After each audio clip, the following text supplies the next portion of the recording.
so we are simplifying radicals, right? If it's a radical, it has this radical sign.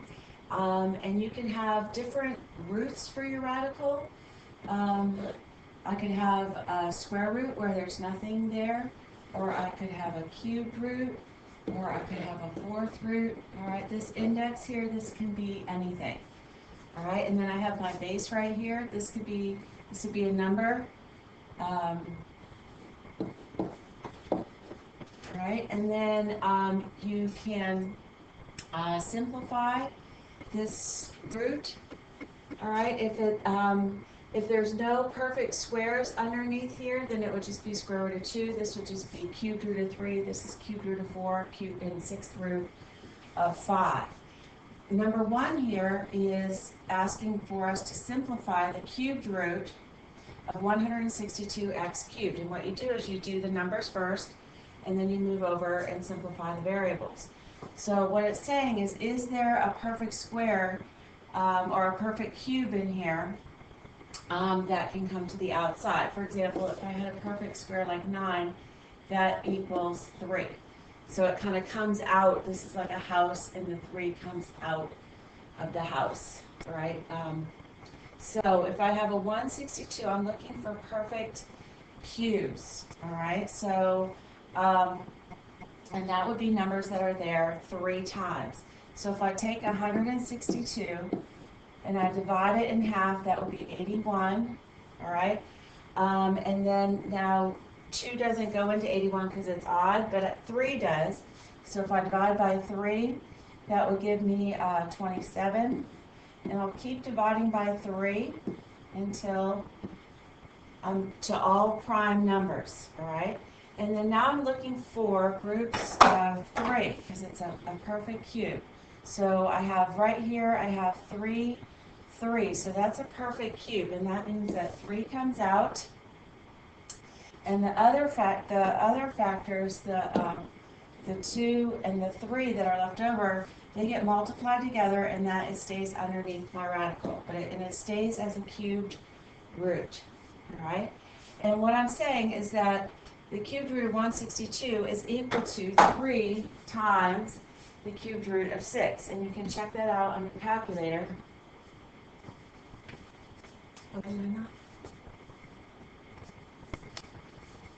Okay, to get the cubed root, you're going to do math.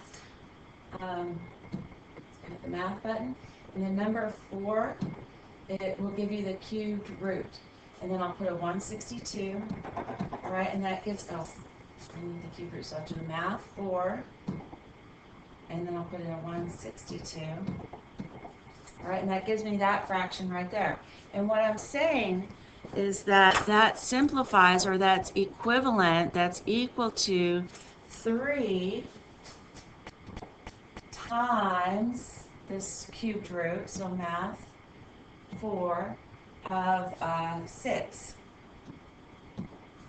And see how those are the same? So that means those are equivalent, all right? And that means that's what simplifying is. It's just saying the first thing, the question equals this answer, all right? So that's simplifying the numbers first.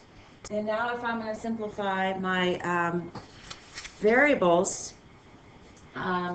the way that works is that a radical is the same as, there's 2 ways to do it. The radical, one way is the radical is equal to a fractional exponent, okay? So for example, going back up to here, the square root of 2, that I could write that as 2 to the 1/2 power. All right, so fraction exponents are equal to radicals and vice versa. So I could say that if I have 3 to the cubed root of 3, I could say that's equal to 3 to the 1/3 power. All right, the power is on top and the root is in the bottom, in the denominator.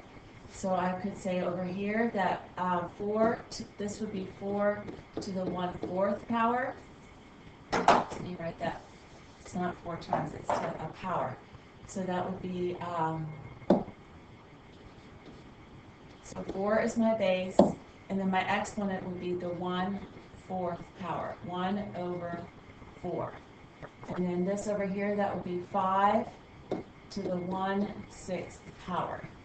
Okay, so radicals can be written as fraction exponents. All right, so if I have this here, I have x to the 7th.